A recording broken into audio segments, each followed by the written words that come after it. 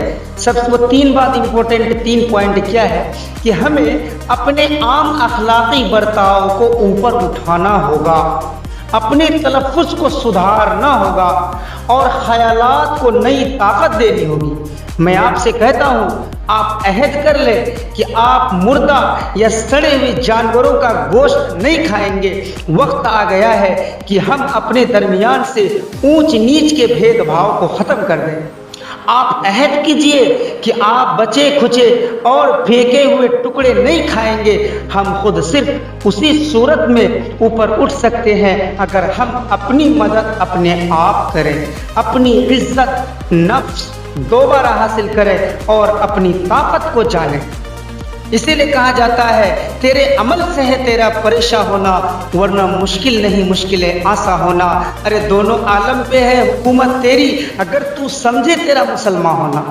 بہرحال بھیم راؤ نے جو تحریک چلائی اس کی اونچی ذات کے لوگوں کی طرف سے زبردست مخالفت ہوئی، لیکن انہوں نے حوصلہ نہیں ہارا۔ انہوں نے قانونی طور پر بھی مخالفوں کی مخالفت کا جواب دیا اور وہ جس تحریک یا مشن کو لے کر چلتے تھے اس میں کامیابی حاصل کی۔ انہوں نے ملک و قوم کی اہم خدمات بھی انجام دیے، اس لیے ان کا شمار جدید ہندوستان کے معماروں میں ہوتا ہے، یعنی ہندوستان کو ایک نیا ہندوستان بنانے والوں میں ان کا شمار ہوتا ہے۔ بھیم راؤ امبیڈکر کے کارناموں کی فہرست بہت لمبی ہے۔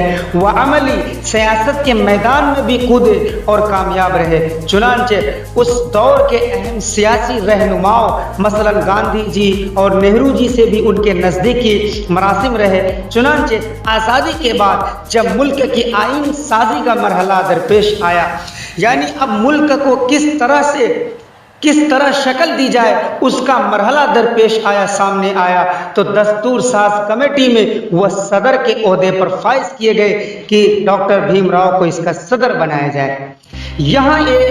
یہاں پر یہ بات بھی یاد رکھنی چاہیے کہ جب ان کی عمر 14 برس تھی اور وہ 5ویں درجے کے طالب علم تھے تو ان کی شادی 9 برس کی لڑکی راما بائی سے ہوئی تھی۔ راما بائی کے انتقال کے بعد انہوں نے ایک اونچی ذات کی تعلیم یافتہ خاتون سے شادی کی۔ بھیم راؤ امبیڈکر ہندوستانی سماج میں چھوا چھوت کی رواج سے بہت ہی برہم اور بیزار تھے، اس لیے انہوں نے بدھ مذہب قبول کر لیا۔ اس لیے اس قدم سے متاثر ہو کر دوسرے اچھوت طبقہ کے لوگوں نے بھی کثیر تعداد میں اپنا مذہب تبدیل کر لیا اور بدھسٹ ہو گئے۔ آگے چل کر وہ صرف اچھوتوں کی رہنما ہی نہیں بلکہ ہندوستانی قوم کے رہنما سمجھے جانے لگے۔ وہ بدھ مذہب کے ماننے والوں میں بھی احترام کی نظر سے دیکھے جانے لگے۔ مذہبی تقاریب اور تقاریر کے سلسلے میں انہیں ان ممالک سے بھی دعوت نامے ملنے لگے جہاں بدھوں کی کافی تعداد ہے۔ بہت سارے اعزازات سے بھی نوازے گئے۔ ہندوستان کے سب سے بڑے اعزاز بھارت رتن سے نوازے گئے۔ 5 دسمبر 1956 عیسوی کی رات ڈاکٹر بھیم راؤ امبیڈکر سونے کے لیے بستر پر گئے تو نیند ہی میں وفات پا گئے۔ بڑی دکھ کی بات ہے، انسان سوتا ہے جگنے کے لیے، لیکن جب یہ بستر پر گئے تو نیند سے اور دوبارہ جگے ہی نہیں۔ بدھ دھرم کے ماننے والے کہتے ہیں انہیں نروان مل گیا۔ ڈاکٹر بابا صاحب بھیم راؤ امبیڈکر نے زندگی بھر انتھک کوششیں کی۔ ان کا مقصد تھا کہ پسماندہ طبقات کو بیدار کرنا، یعنی ان کو جگانا، اٹھانا اور ہندوستانی سماج میں برابری اور بھائی چارگی پیدا کرنا۔